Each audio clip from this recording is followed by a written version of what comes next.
बिस्मिल्लाहिर्रहमानिर्रहीम। अज़ीज़ तलबा अस्सलामु अलैकुम।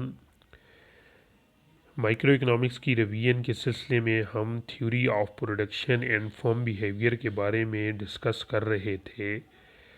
उसमें हमने फर्म का बिहेवियर डिस्कस करना है। तो गुज़िश्ता लेक्चर में मैंने आपको जिस तरीके से बताया था कि एक फर्म का बिहेवियर उसी तरीके से है जिस तरह कंज्यूमर बिहेवियर में हम ये कहते हैं कि एक सारिफ अपनी आमदनी को ज़्यादा से ज़्यादा किस तरह फ़ायदामंद बना सकता है, या एक सारिफ अपनी आमदनी को या अपनी कम वसाइल से किस तरीके से ज़्यादा इस्तेफ़ादा हासिल कर सकता है।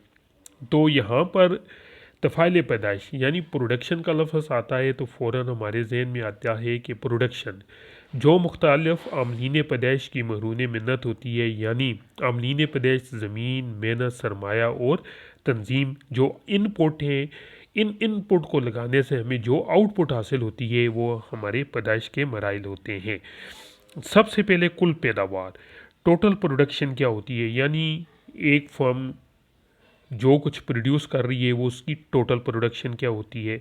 ठीक है जी। फिर एवरेज प्रोडक्शन क्या होती है, यानी टोटल प्रोडक्शन को अगर क्वांटिटी के ऊपर डिवाइड कर दिया जाए तो हमें क्या हासिल होती है, एवरेज प्रोडक्शन। और मार्जिनल प्रोडक्शन क्या होती है कि change in quantity with respect to change in labour हो जाए। इस तरीके से कल के लेक्चर में मैंने आपको बताया था कि सबसे इम्पोर्टेंट जो हमारा था क्वेश्चन कानून मुतगैर तनासबात या लॉ ऑफ वेरिएबल प्रोपोर्शन, इसमें हमने ये डिस्कस करना है, या आपको सिंपल ये मैं बता दूं कि एक सिंपल सी डेफिनेशन याद रखें कि किसी कारोबार में जिस वक्त कोई इनपुट लगाई जाती है, यहाँ पर आप देखेंगे कि दो प्रोडक्शन फंक्शन डिस्कस कर रहे हैं, एक क्लासिकल और एक न्यू क्लासिकल। क्लासिकल वाला ये कहता है कि Q is equal to function of labour और K को क्या रखता है, एक कांस्टेंट।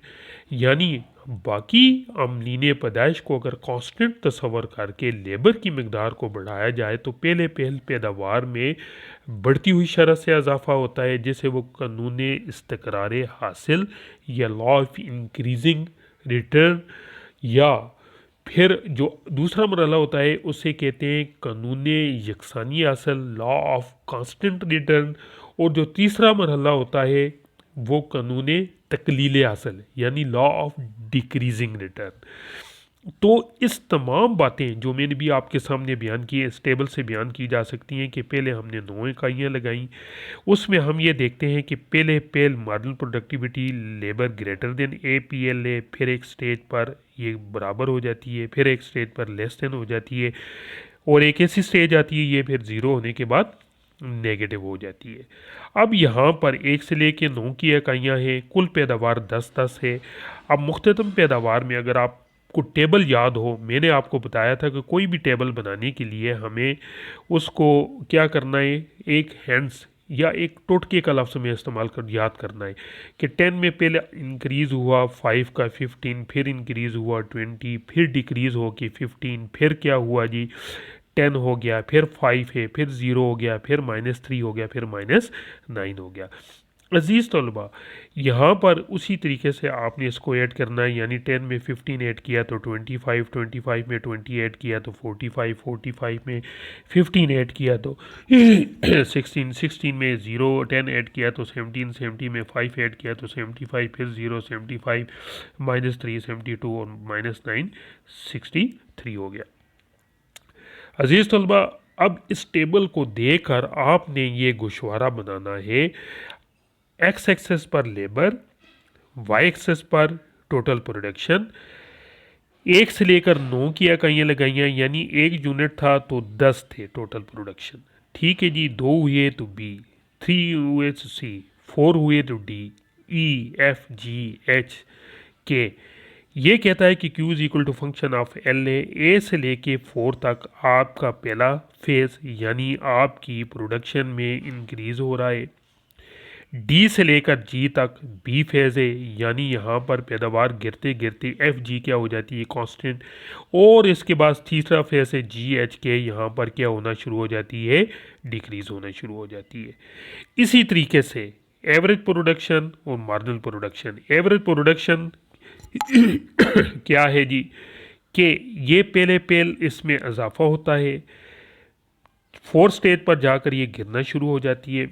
मार्जिनल प्रोडक्शन में पहले तेज़ी से इजाफा होता है, फिर बड़ी तेज़ी से डिक्लाइन होके नेगेटिव होना शुरू हो जाती है। ये प्रोसेस आप टेबल को देकर बना सकते हैं और यहाँ पर ये फेज शो कर सकते हैं कि कहाँ पर आपका लॉ ऑफ इंक्रीजिंग रिटर्न है, कहाँ पर लॉ ऑफ कांस्टेंट रिटर्न है और कहाँ पर लॉ ऑफ डिक्रीजिंग रिटर्न है। अजीज़ तलबा, जिस वक्त आप इस टेबल को बनाएंगे, फिर उसके बाद ये गोशवारी की मदद से डायग्राम बनाएंगे, तो मैं उम्मीद करता हूँ, बेशक अगर जहाँ से बोले आप देकर बना लें, फिर भी समझ ना आए तो आप मुझसे भी डिस्कस कर लें। जिस वक्त आपकी ग्रिप हो जाएगी तो ये बहुत ही इम्पोर्टेंट क्वेश्चन जो पंजाब यूनिवर्सिटी में बहुत दफ़ा आ चुका है, तो आपका ये कवर हो जाएगा। तो ये हो गया जी लॉ ऑफ वेरिएबल प्रोपोर्शन, या उर्दू में हम कहेंगे कानून मुतगय्यर तनासबात। तो कल इंशाल्लाह हम डिस्कस करेंगे नज़रिया रवैया फ़र्म का नज़रिया क्या है, नज़रिया मुख्तदम पैदावारी की मदद से फ़र्म का तवाज़ुन या अमलीन पैदाइश का मियारी इश्तराक किस तरीके से हासिल किया जा सकता है। मैं उम्मीद करता हूँ कि आज के लेक्चर में आप कानून मुतगय्यर तनासबात के टेबल को और इसके गोशवारे को मद्देनज़र रख कर इसकी रिवीजन करेंगे और सेल्फ़ असाइनमेंट के तौर पर इसको हल करने की कोशिश करेंगे। तो नेक्स्ट लेक्चर तक अल्लाह आपका हामी हो, नासिर हो। अल्लाह हाफिज़।